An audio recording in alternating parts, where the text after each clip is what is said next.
Thank you very much, Mr. President and members. Standing behind me is a member of the Confederate. Standing in front of me are my colleagues. I know each and every one of you, some better than the others. I appreciate your perspectives on the various issues that we have to deal with. Too many times we find ourselves at this juncture talking about differences, race being the most predominant issue that we debate. I think it's disingenuous. I think by removing DEI departments that we're going to solve the issue, Senator Creighton, of diversity and inclusion. And I know in your heart you really believe that.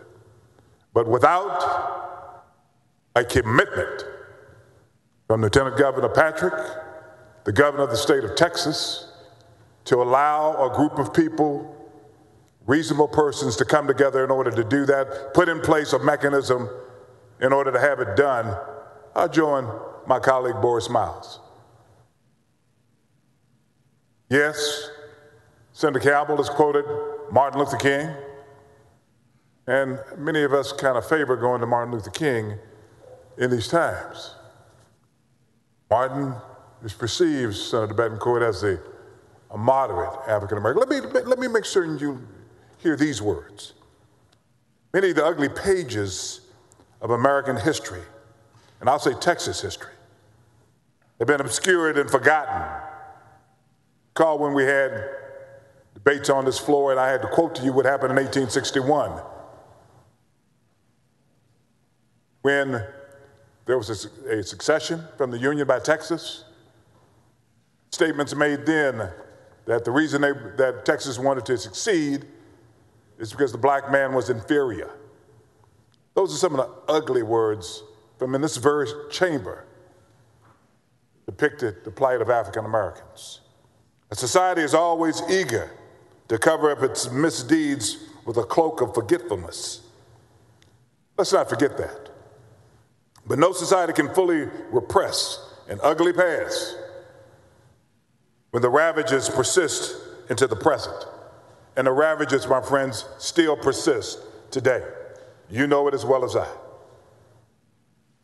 America owes a debt of justice, which has begun to pay. Let me say that again. America, Texas, owes a debt of justice, which it has only begun to pay. And use of a DEI program is part of that debt, or the mechanism in order to pay that debt. Yes, it has some imperfections, but you don't throw the baby out with the bathwater. Now, yes, I know each of you have your own politics. I have my politics too, and I understand and appreciate that. If it loses the will, if Texas loses the will to finish or slackens in its determination, history will recall its crimes, and the country or the state that would be great will lack the most indispensable element of greatness. My friends, that's justice. Not just us, but justice.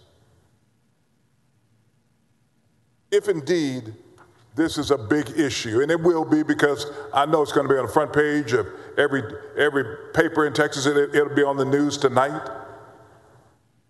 There'll be talk about it on the political campaign. Look what we did. We'll beat ourselves on the chest.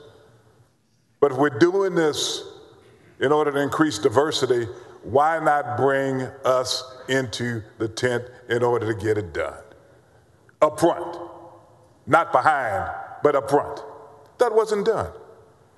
All of your colleagues that are ethnic minorities in this chamber are saying the same thing to you.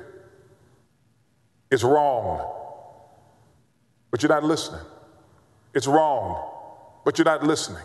It's wrong, but you're not listening. You say you want to make change, but you won't allow us to participate in ideas that will effectuate the change. There'll be some of the younger senators in here that just got here that will be here probably 20 years from now. And a question that I ask you, will the debt have been paid? Where we can truly judge a person by the content of their character, not by any other category. My female counterparts, you always say we want to see more women in places of power. I agree with you, we do. We want to see more African Americans in places of power, Latinos, you name it. Asians, we want to see that. And we can do that. If in fact we want a model in the state of Texas that can be replicated across the country, we have the ability to do it if we work together. I'm not going to prolong this. The fact of the matter is I've been here before, almost making the same speech. I would just hope that you would listen.